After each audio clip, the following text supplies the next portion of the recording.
สบายดีจ้าใส่ทั่วเฮือแล้วบ่เฮย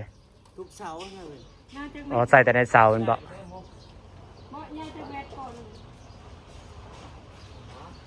สบายดีเด้อพี่ดอกสบายดีจ้าวันนี้มาซื้อของจ้า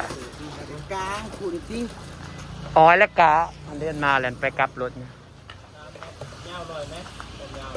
โอ้100 เมตรพุ่นน่ะเงินเจ้ามันบ่ฮอดที่100 เมตร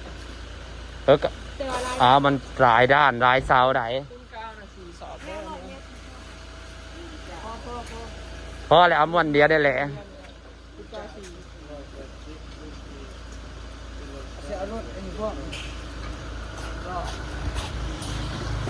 คันเท่าไหร่อยู่บ้านเนี่ยคันเท่าไหร่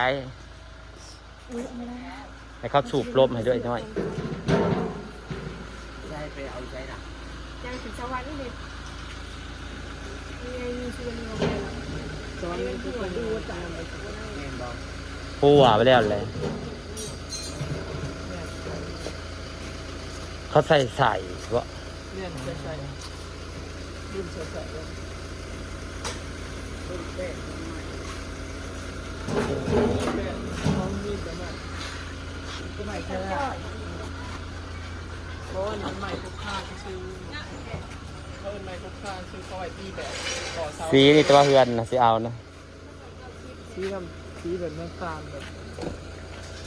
เขาแอมไมเซล่าผัดงามเนาะมันละเอียดเนาะแอมไมแป้นเฮือนผัดตัวนี้แผ่นแล้วออยไมเซล่า130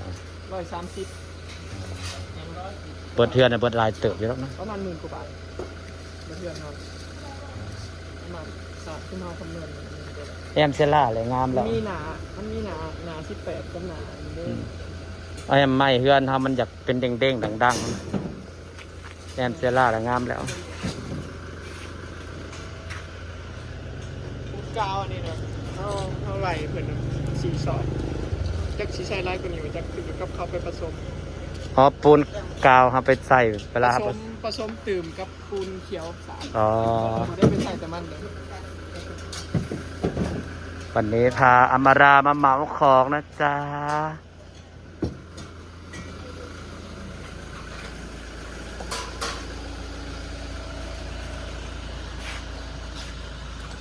ใช่ขึ้นรถไปเนี่ย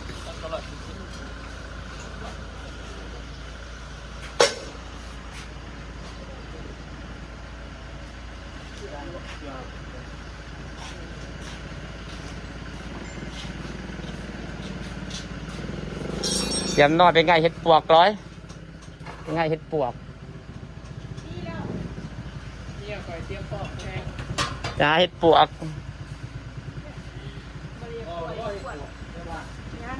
แค่นี้ออกทำไมนี่เข้าร่มจะนั่งออกแล้วทั้งพี่ฝนดีกว่าทั้งพุ่นได้ดวงเท่าไรดีนะ30ผมว่าอับกันนะเพื่อได้เห็ดปวกออกจิ้มเห็ดปวกอะไรไม่ได้ปวดไปหาเห็ดปวดไปหาเห็ดปวดอย่างเดียวเลยไปหาเห็ด30 บาทซื้อเสียมไปให้เห็ดปวกก็ได้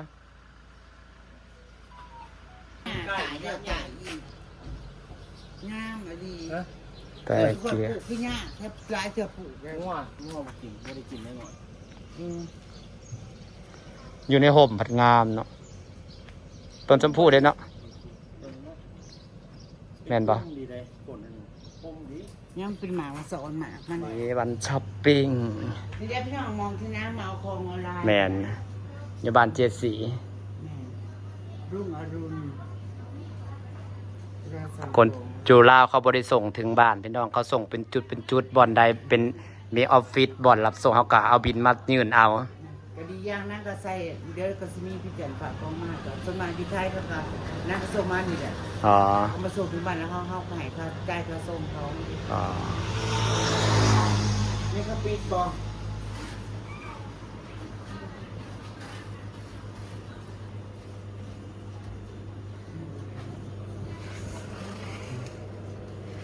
ยั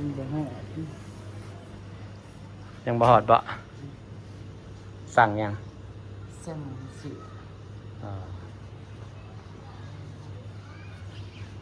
อั อันนี้คือบ้านนางสีนะคะสะดวกบ้านนางมีทุกอย่างบ่อนรับเงินก็มี ในหมู่บ้านก็นี่เลยค่ะคอนกรีตนะคะ จ้ะแต่นอก หมู่บ้านแต่ออกจากหมู่บ้านจ้ะ คอนกรีตแทบจะแทบสิหมู่ทุกหมู่บ้านเลยพี่น้องมีคอนกรีตเพราะว่า แทบจะทุกหมู่บ้าน ชาวบ้านเขาเห็นเองแทบที่ทุกหมู่บ้าน เพราะว่าทางบ้านทั้งสีสะดวกอย่างหนึ่งขนส่งก็มีบอนหับเงินตัวเลขก็มีซื้ออยู่ซื้อกินก็สะดวกสบายหมู่บ้านก็จำหมู่บ้านใหญ่เนาะพี่เนาะ ยำแรง แม่นสะดวกเปิดบ้านเพิ่นนะ ฮะ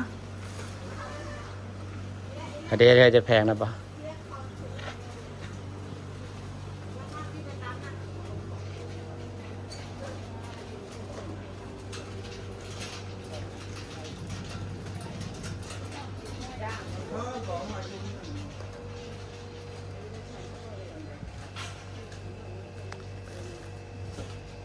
ดูครับในบางหงฮันแลนด์พานางมาซื้อเครื่องปลูกของผักจ้าธรรมรากัน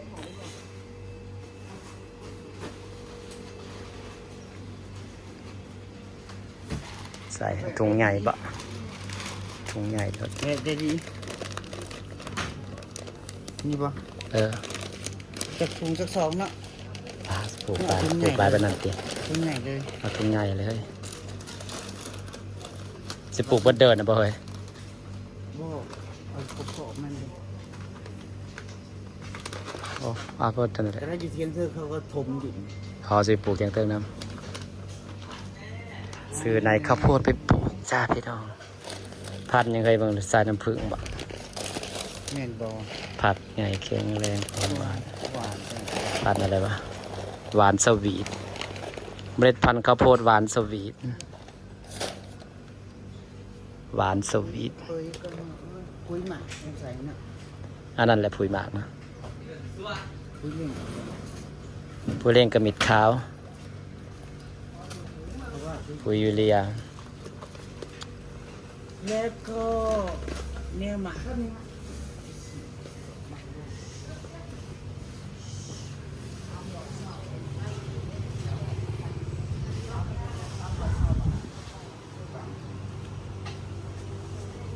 ก็จะมีสุยามาหานเพิ่นเนี่ย ร้านนี้จะมีครบพี่น้องศาสนาก็จะเป็นของน้ำขาวด้วยนะ แม่น ของน้ำขาวมาจากไทยอันนี้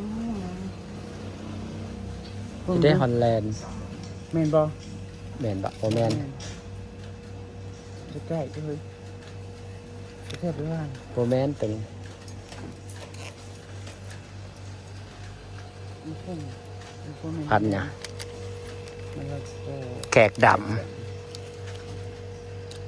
แขกด จะได้ฮอลแลนด์เนี่ย ำพริกชี้ฟ้า เลือกอะไร ดีดิอันนี้ยังซะ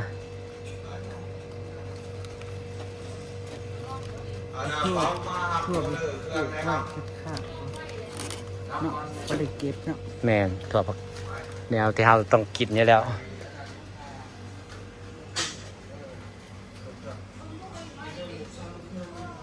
พักกันมาเบิ่งในพักพี่น้องเอ้ย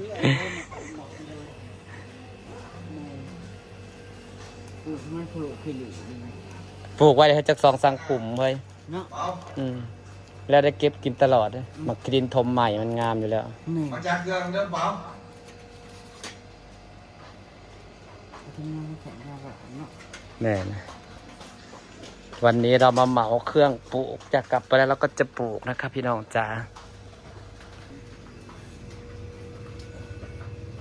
หักฉันน่ะหมักกินอยู่ได้หักฉันฉันบ่เคยลองปลูกสักเทื่อ ยังบ่เคยลองปลูกที่ว่าอันนั้นพี่คือฝาพี่นาง อืม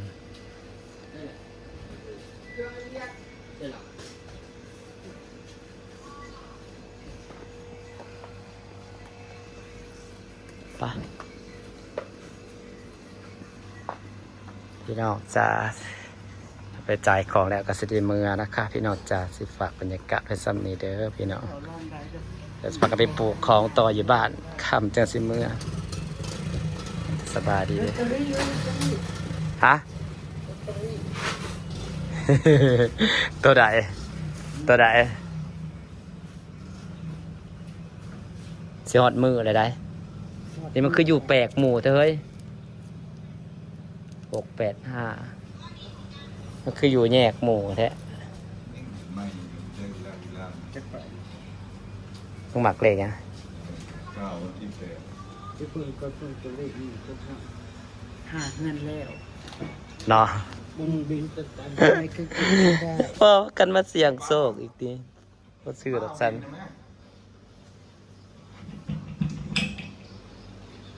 หาเก้าบุญดูหาเก้า เก่า นี่จะเก้าหา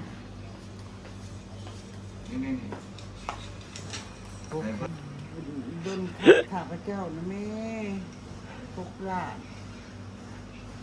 จะให้มึงกินขนมจัก100 459